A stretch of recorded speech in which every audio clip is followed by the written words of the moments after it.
powerfully that presumption is a bad position to be in the kingdom. In other words, what he subscribes to that notion of presumption is that one cannot presume or assume that things are going to be great just because you're connected with God. I think that it's an important motive for us to understand, especially as we navigate the nuances of our relationship with God.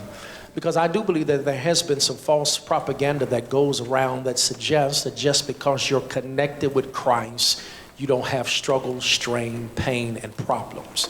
It would seem to suggest, as we look throughout kingdom and we see now the things that is seemingly attractive to people, is that we seem to navigate and seem to mature to those things that we love to hear that makes us feel the good. We oftentimes like that part of this relationship with God. However, those of us who have been mature enough to recognize that just because you're connected with Christ does not mean you won't have to experience the hardships that come with that connection. I want you to be honest today, and I really want to preach and allow my heart to speak through this particular narrative, because I think for so long we've assumed that just because you have faith, you won't have any issues. And we must understand Scripture seems to go against that and speaks against us. Even Jesus himself said, in this world you're going to have trials and tribulations. Truth of the matter is that discipleship costs. There's a sacrifice that happens, and the only way sometimes you can pay the bill for discipleship is through the currency of hardship. It is once that's written in perhaps one of my favorite books as an adolescent, a book by Chinua Achebe, and a book he titles When Things Fall Apart, a marvelous read where he literally, to sum up this whole notion about his main character that seemingly is having his life fall apart. Many of you can testify that's almost what life feels like. Sometimes the more you try to hold on to things, the more you try to keep things together, that oftentimes the worse it feels, it crumbles and falls apart in your hands. And I come today because I want you to know the inevitability of trouble and hardship is going to come. However, the thing we must guard our heart against is allowing it to erode our allegiance to our kingdom believer. That is crucial for us, that no matter what you endure, no matter what you go through, you still got to stay focused and committed to Jesus Christ. That's what makes our text a wonderful passage as we look at it, and it's pretty much a transitory moment as we see the disciples have already established the Passover. They've experienced the Lord's Supper. Now they're headed to the Garden of Gethsemane. Now what we're seeing in the backdrop of Mark's writing is we're getting now to see how this passion narrative is in full swing. We're getting ready to see some of the important things that are going to take place that are going to be significant for the coming attraction, the coming part of Jesus' crucifixion and his resurrection. And it is important to note that on his way to the Garden of Gethsemane, on his way to what will ultimately be the genesis and the synergistic move of his crucifixion, he now speaks to his disciples and he warns them about the pending trouble that's about to take place. He's warning them about the issues that they're going to have. He's not going into as much details, but he's telling them that Gethsemane is on the way. He's going to have to be given up. He's going to have to be crucified. He can imagine all the struggles that he's going to have to go through. And he tells his disciples this, and he warns them, and even is honest with them that I know some of your faith is going to seemingly fail. There's going to be moments that you're going to forsake me. And he begins to implore and encourage his disciples. And he gives them this directive, even though many of them around to say they would never leave or deny Jesus. And my brothers and sisters, it's interesting because the disciples' response to Jesus is oftentimes our response. And I wrestle, me and you, we oftentimes have our own struggles, because what do we do when our commitment to Christ is challenged by the chaos of our circumstances? How serious can you be? I mean, how real is your faith? I know you're in church now, but everything's going pretty well. But how then can you handle life when life begins to fall apart? And there's some that can testify, the more chaotic it gets, sometimes I have to be real, my commitment kind of wanes, and I can oftentimes be the one guilty of forsaking Jesus. And I come with good news for all of us who will be honest today. This is not for those who want to play church. This is for the real saints, the ride or die saints today. I come to be your preacher today, because the truth of the matter is that chaotic experiences will come. You're going to have some issues, but the only way you can survive them, the only way you can make it it through is you got to focus on the promise maker and the promise keeper. That even when things get rough, even when things get tough, even when it feels like your heart is at the point of overflow, even when you feel like getting ready to throw in the towel, I got good news for you that all the Lord wants you to do is simply just hang in there. I don't know who I've come to preach to. I don't know when it's facing hell and high water. I don't know who I've come to encourage today. And I didn't come to tell you that every mountain's going to be moved, but I learned a long time ago you can't climb smooth mountains. So the Lord wants me to tell you that I know it's getting rough, but just hang in there. I know it's getting tough, but just hang in there. Matter of fact, can you be the prophetic oracle for your neighbor and just tap your neighbor and just tell them, just hang in there. I don't care what it is. I don't care how much you got to cry. I don't care how much you got to pace on the pews. I don't care what you got to go through. Still learn how to just hang on in there. And that's our text, my brothers and sisters. That's really the relevant question that is raised from these few verses, because it that Jesus kind of gives us the landscape and the litany of our issues, and he lets us know, just as he did with the disciples, that I know how you're going to struggle. I know how you're going to be tempted to forsake me. However, I want you to know I've already worked out even before you got in it.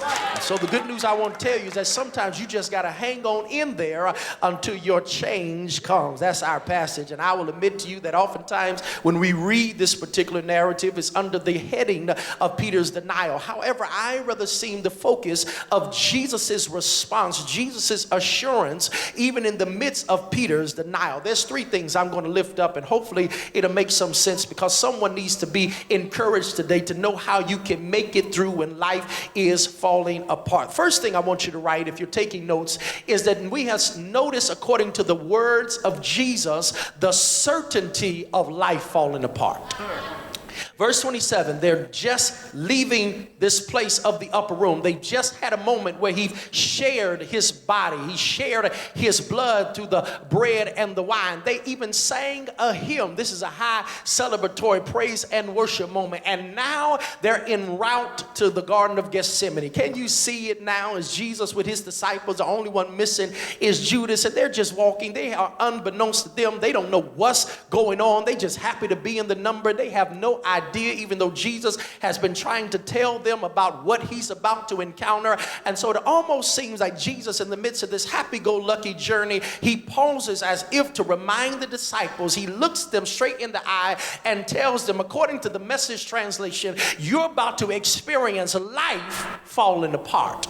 And must understand what Jesus says in this, because no matter how you read it, no matter what translation, it's even stronger in the Greek. It is not a might. It is not you might, maybe. No, he tells them with certainty that you're going to go through a period of intense pain. In other words, when you read the other translation, this term falling away, he begins to tell them it's going to be so intense that it's going to literally cause you to want to forsake me. It's going to be something that you thought that you would never have to experience before. You always thought you was going to be close to me, and you thought that you would always be on the brighter side because you have me with me. And it's going to be so intense, so painful, that the only reason and the only blame you can ascribe what you're going through is you're going to have to put it on me. Jesus is being honest here. He begins to quote scripture, Zechariah chapter 13 verse 7, which is a messianic text where he begins to quote that prophet of that day that said the shepherd will be smote or smite, however the sheep will then scatter. It is an interesting note, because when you read it from the Zechariah perspective, what he's talking about is that he understood the Messiah has to go through the pain and problems, and because the Messiah goes through it, those connected to him would have to suffer. Understand what Jesus is telling his disciples. He's telling them the reason you're going to have to suffer is because I've got to suffer. Jesus was getting them ready, because just a few hours from now, he would be betrayed by Judas. He would be paraded from judgment hall to judgment hall. He would be flogged. His clothes would be ripped off. He would have to carry a beam down the Via Dolorosa. He then would be stripped naked. He would be on the Calvary hill where they would put nails in his hands and nails in his feet. Thorns would be across his head. This is the pain, the excruciating horror that Jesus would have to go through. And he had to be honest with his disciples to tell them, if because I go through it, you gonna have to go through it. And I come to tell somebody now, we must be honest about our walk with the Lord, that sometimes he's not telling those who don't know him you're going to have to suffer, but those that know him, those that are connected to him, those that walk with him, he says you're going to have to go through it because I went through it. I wish somebody would take the brakes off the preacher. Come on, let's be real. Can we dialogue? Can we keep it for real 100 real quick? Come on, let's be honest. Some trouble you've never experienced until you start walking with God. I mean, before you gave your heart to the Lord, I mean, you had a little trouble from time to time, but not like the hell and high water you have it now. It seems like now it's on a multiplied level. And can I tell you, that's not by accident. That's not by happenstance. That sometimes the closer you are to God, the more trouble will find you in a way. And I want to encourage somebody, don't think that the trouble is a sign you're away from God. Sometimes the trouble is the sign that you are closer to God than you've ever been before. I wish I had somebody at the 945 that can touch a neighbor and say, now it makes sense, because I'm crying more now, I'm in pain more now, I'm being ridiculed more now, backstabbed more now, people don't understand me more now, and that's a part of the process. He said you will feel like your life is falling apart. Y'all look like you need some witnesses. Come here, Job. Job would testify. I was just minding my own business. I was upright and righteous, doing what I was supposed to do. I fellowship with God. I did everything I was supposed to do, but unbeknownst to me, there was a meeting in heaven. And right before God was to dismiss those at the meeting, Satan showed up. And Satan came with only one agenda. He was tired of his protection over my life, Job. And he told God, God, you love him too much that you won't let anything happen to him. And the only reason he's upright and righteous is because he knows you put a covering over his life. And it is known to me, God says, well, if that's what you think is a crucible of his faith, let me lift the covering. You can touch his body, but you can't kill him. You can touch his family and finances, but you can't kill him. Unbeknownst to me, my uprightness, my righteousness is what made me a target for Satan, and God allowed it. Can I tell you, some of the struggles you're going through is not the devil, it's God allowing you to go through it. What do you do when it's the only reason you're in relationship with the Lord and struggles still come? As Mark 14:27 gives us the idea, Mark seems to suggest that this is part of God's sovereign plan for Jesus and the disciples. And I know we don't like to hear it, but can I tell you, your trouble is orchestrated by God. There's nothing that happens to you that's outside the realm of God's responsibility. Don't get it twisted. I want you to know that many times our struggle is because God says he can trust us in trouble. And sometimes he puts his greatest weights on his best disciples. Life is going to give you some real rough times. This week, Icon passed away. I'm an old school pro wrestling fan. I like Junkyard Dog. I like Macho Man Randy Savage. I like Ric Flair. But my boy was Dusty Rhodes. Y'all know about Dusty Rhodes. Kind of big guy, elbow pads, one strap, leotard. You know what I'm talking about, that Dusty Rhodes. I had this little thumb wrestling guy. I love me some Dusty Rhodes, the American dream, Dusty Rhodes. But what I appreciate is that he's probably most known for is that in 1985, he was making a comeback, and he gave probably his most famous speech. It's been going through our Facebook. It's went viral as people are remembering and celebrating this great wrestler. And he was talking about, in that promo, trying to get a wrestling match with Ric Flair, just talking about hard times. I got some wrestling fans that know about it. Dusty Rhodes kept talking about hard times as if to tell Ric Flair, you don't know nothing about hard times. I know something about hard times, pork and beef, hard times. And his whole thing was he was telling me, I ain't come this way, this far because it's been easy. I've had some hard times. And can I testify that Dustin Rhodes ain't the only one that had some hard time? There's some people in here that if you had time, if I gave you the microphone, you could testify and talk about it. I know what it is to have hard times. And I want you to know it's certain that life's gonna fall apart. Not only did he tell us that life's gonna fall apart, it's a certainty, but also he tells us to hang in there because we're gonna have some contradictions. But life falls apart. Verse 29 to 31, we hear a response to this declaration of Jesus. And who, of course, responds? None other than Peter, the apostle. I love Peter. Peter's my boy. I love Peter. Started out Simon, he's Peter, but Peter, that's my man, because Peter always opens his mouth and inserts his foot. Peter's that loud, bodacious one in the group that wants you to know he's the man, even though deep down inside, he's not really the man. That's Peter. This ain't the first time Peter has jumped the gun. You do remember when he did well by getting a gold star from Jesus, when he told Jesus that upon that faith claim, upon his messiahship, that God will build his church. And Jesus said, gold star, Peter. But a few verses later, he gets rebuked by that same Jesus. Because in one verse he got it right, next verse he got it completely wrong. So wrong that Jesus said, Satan, get thee behind me. Peter always misinterpreting, misunderstanding some things. And in our text, Peter wanted to stand up. I don't know what pushed him.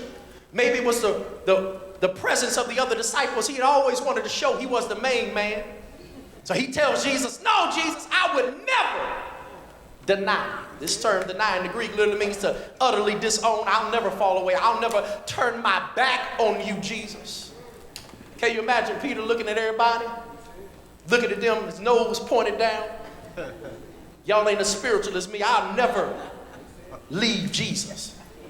Jesus responds in only the way he can, turns to Peter, literally looks him in the face as if to say, bruh, I done already peeped your card. Today, matter of fact, tonight, you ain't just gonna deny me once, but 3 times before the rooster crows, you gonna deny me. Now, Peter, you gotta admit, you can imagine this is a strange place for him to be, because he done tried to prove his spirituality in front of others and not realizing that Jesus had already seen his heart. So since he's there, he might as well jump off the edge and go all the way. No, Jesus, you lied. I die for you, Jesus. And the other disciples began to get hype. And there in our text really is the truth of most of our spiritual walks. Before you laugh at Peter, how many of us got a lot of Peter in us? No, this declaration of denial comes before the trouble comes. So at this point, Peter can puff his chest out because he hasn't had any adversity come his way. But it's easy to say what you would never do when this situation hasn't arisen yet. Oh, it's easy to talk about how spiritual you are until something comes that causes your faith to get to falter. I wish I had somebody at the 945 that could testify. Pastor, I'll be honest, I've been one of them super saved saints with an S on my chest, with a flowing cape. When it wasn't my child, I was big and bad and talk about how much faith I would have. When it wasn't me getting laid off the job, I talked about how you ought to know God is a provider. When it wasn't my mama that was sick, how God will heal. But it became a real situation when it moved from it being somebody else to it being about me. I wish I had somebody that can testify with the preacher. There have been moments in your own walk that sometimes you look good in public and folk thought you was the most saved and spiritual, like you had it together. You would wear your WWJD bracelet. You would rock around and put scriptures on your Facebook, but privately in your heart you had moments where you told the Lord, stop the world and let you get off. I came for some real people today that's had some moments with God that you're not proud of it, but you wanted to tell the Lord, I'm done with this, the hell with this, I'm out of here. I love you, but I'm not sure I can take anymore. Somebody will be real today. I didn't come for the fake saints. I came for the real Christians. I came for the folk that's faltered. I came for the folk that you've had some rough moments. And I know you want your family to think you saved. You want your friends to think you saved. But touch that neighbor beside you and say, neighbor, never say never. I'll be real with you. I know I look good. I know I can mimic every sound that you hear. I can quote scripture. I can read the hymn book. But I've had moments that my own faith began to fall.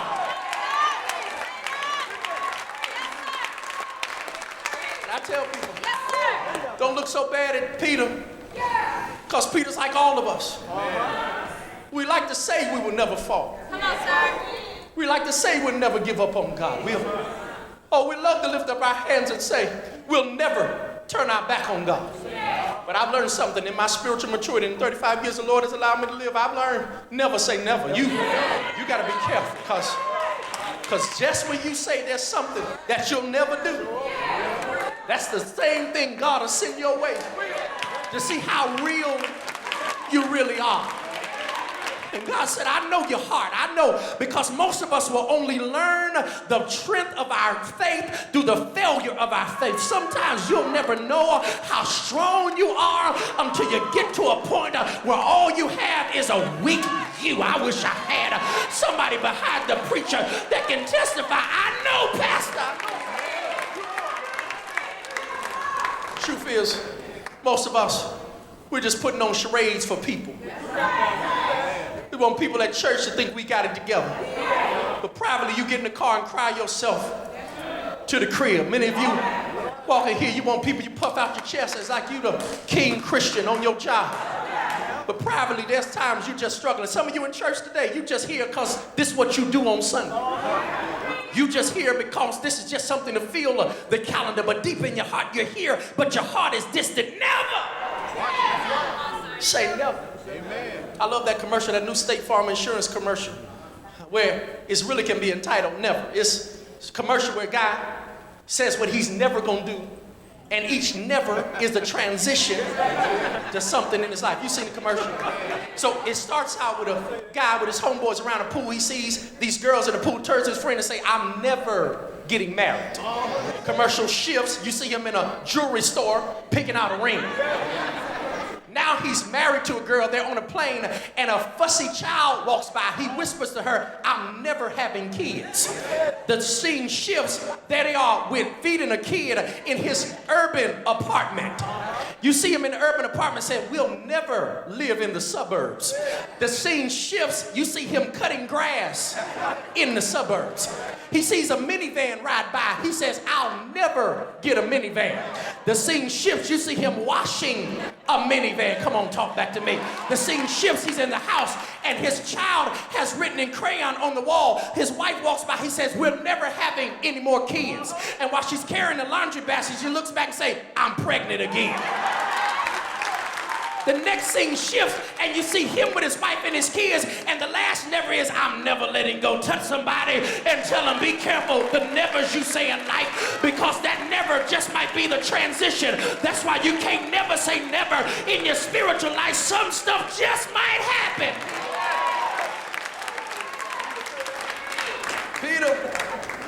Peter, you ain't that deep. Tells us, because oftentimes when life falls apart, we can be walking contradictions. Here it is. Amen. The certainty of life falling apart. That's why you got to hang in there.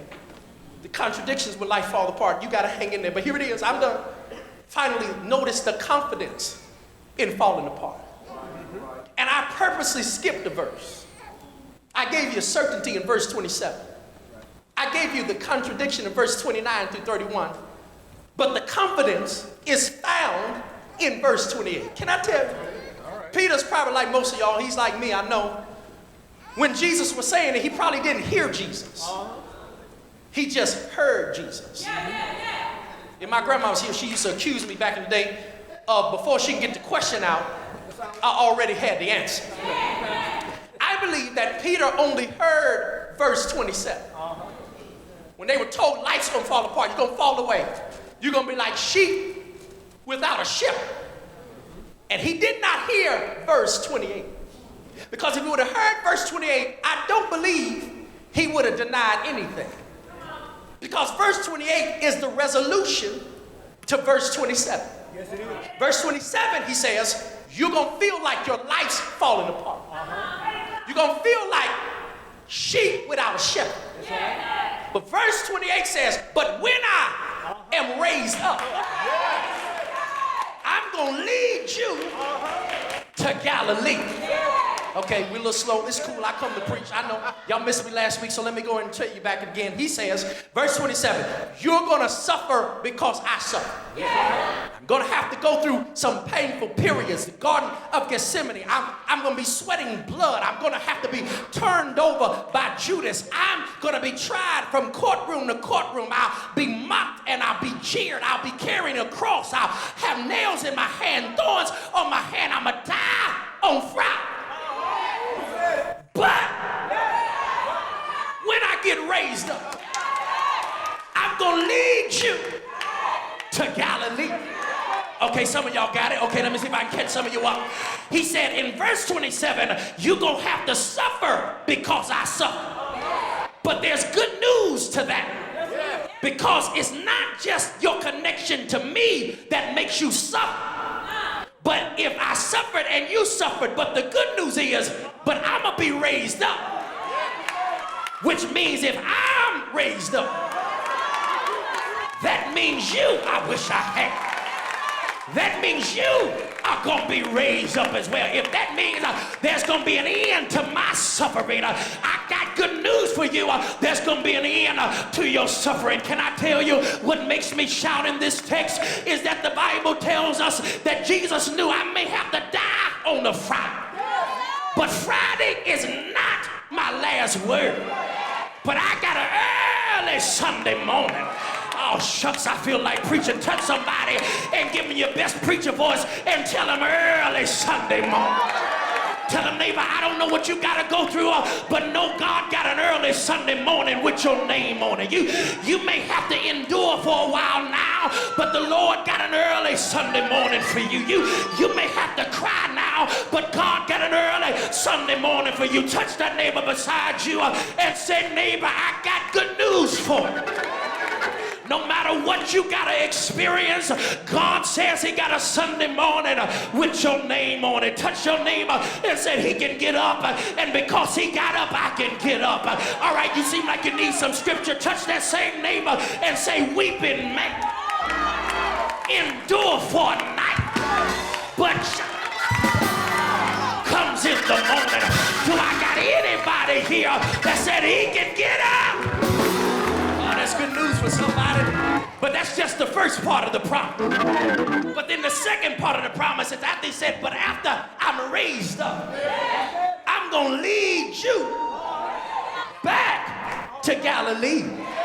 Oh, some of you looking at me funny, Pastor, why is Galilee significant? Why would this be important for him to tell them that's where they're going to end up? Why? Especially now when they're headed to the Gethsemane garden. Why is he talking about Galilee and they headed to Gethsemane? Teach me, preacher, why is that important for him to talk about Galilee when they haven't even made it to Gethsemane yet? And I began to understand why Galilee was important. Because Galilee was where the disciples first met Jesus. And Jesus wanted to remind them that there's some steps you're going to have to go through. You've been through Jerusalem. You stopped by Bethany. You're on your way to Gethsemane. And you're going to have to spend time at Calvary. But because I'm a gracious God, and even though I got to take you through the journey of this painful experience, I'm so much God that even though your faith is going to get forsaken in Gethsemane and Calvary, I'm going to take you back to Galilee where you first fell in love with me. I'm going to take you back to Galilee where I'm going to reconnect you and show you I'm still your shepherd. That shouted me and that shouted somebody else because you need to know after all you go through that you're going to spend some time in Jerusalem. You're going to spend some time in Bethany. You're going to spend some time in Gethsemane. And you're going to have to be crucified in Calvary. But the Lord sent me to tell you after you've gone through what you've gone through, after you cried every tear you had to cry, after you had the pain that you had to experience, I got good news for you. I'm still your shepherd. And I'm going to take you back to Galilee where you can reconnect with me like you used to, where you're going to fall back in love with me like you used to. Is there anybody here that said, I can't wait till I get to Galilee? Because Galilee is where I fell in love with the Lord. Galilee is where I found my assignment. Galilee is where it told me my purpose. Is there anybody here that said it's worth the journey? If I can get back to Galilee, it was worth the pain. If I can get back to Galilee, it was worth the tears. If I can get back to Galilee, do me one favor and bump that neighbor beside you and say, neighbor, I got a word for you. Your ending place is Galilee. Is there anybody here that said, I can't wait till I get to Galilee. So while I'm still in Jerusalem, I'ma shout about Galilee. While I'm in Bethany, I'ma shout about Galilee. While I'm in Gethsemane, I'm gonna shout about Galilee. And even while I'm hanging on the cross in Calvary, I'ma shout about Galilee. If that's your testimony, open your mouth and give God praise. If that's your story and you're sticking with it today, I dare you to shout about Galilee. Say yeah, say yeah, say yeah, say yeah, say yeah. Tell them keep on keeping on, cause you got an appointment in Galilee.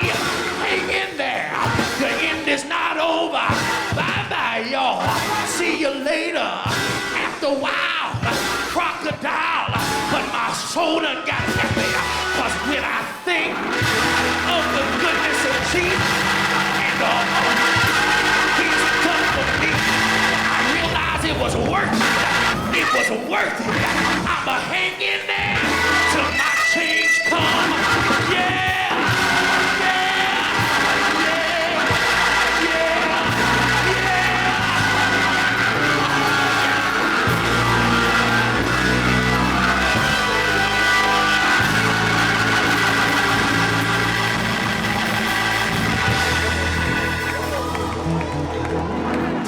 Tell them hang in there, hang in there, hang in there, hang in there. Tell them. Touch 3 people, tell them hang in there, hang in there, hang in there. Tell them keep on crying, but hang in there, hang in there. Don't give up. You got Galilee.